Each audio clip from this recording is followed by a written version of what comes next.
welcome back to our series on It's Just a Phase. Thanks to Ben for kicking us off last week with an intro to this series.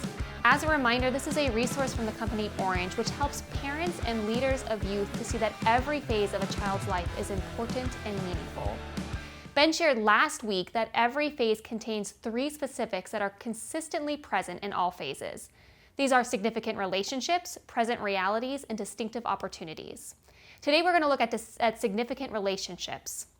Every phase has significant relationships that are influential, and as parents, we want to be one of them. However, we see it all the time. Things stop being relevant, like Blockbuster. In the age of Netflix and Disney Plus, movie rentals are a thing of the past. They are no longer relevant because they didn't change and adapt with the times. Not being relevant is something we need to fight against as parents. I'm a mom of 4 kids, and each of them is in a different phase. So the relationship that I have with my 3-year-old is really different from the way that I relate and have relationship with my 9-year-old. If we want to have influence over our kids, we need to reinvent the way we relate to our kids as they move through different phases. When we parent young kids, we spend time meeting their physical needs. However, the older our kids get, the more relational we want our influence to be. The book It's Just a Phase says this: preschoolers need their physical needs embraced to know that they are safe.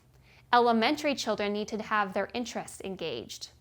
Middle schoolers need to be affirmed in their journey of figuring out who they are. And high schoolers, they need to be mobilized toward a better future. We also need to keep in mind that as our kids move through these new phases, we have less time with them. So high schoolers need more relational parenting than preschoolers, but the time that we have with our high school children is less. That means we need to be more intentional with the time that we do have. We also need to keep in mind that the older our kids get, the more voices that there will be influencing them. I don't know about you, but I want my voice to be one that my kids value. And in order to be a voice that is valued, we need to do the work to engage our kids when they are young so that we build relational trust for the future.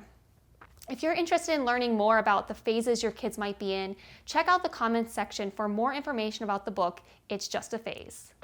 Thank you, Jenna, for that message. And thank you for joining us for this week's episode of Fridays Are for Families. We place a high value on discipleship, specifically at home, because we believe that strong disciples are made at home. And that is why we have a heart to do what we can to empower and equip you to grow as a disciple of Jesus yourself and the disciple maker of your kid. If you have any specific requests for information you would like to hear about, we invite you to share them with us, either by commenting on this video on YouTube or Facebook, or by emailing us at family@lifeatpathway.com. We look forward to seeing you next week.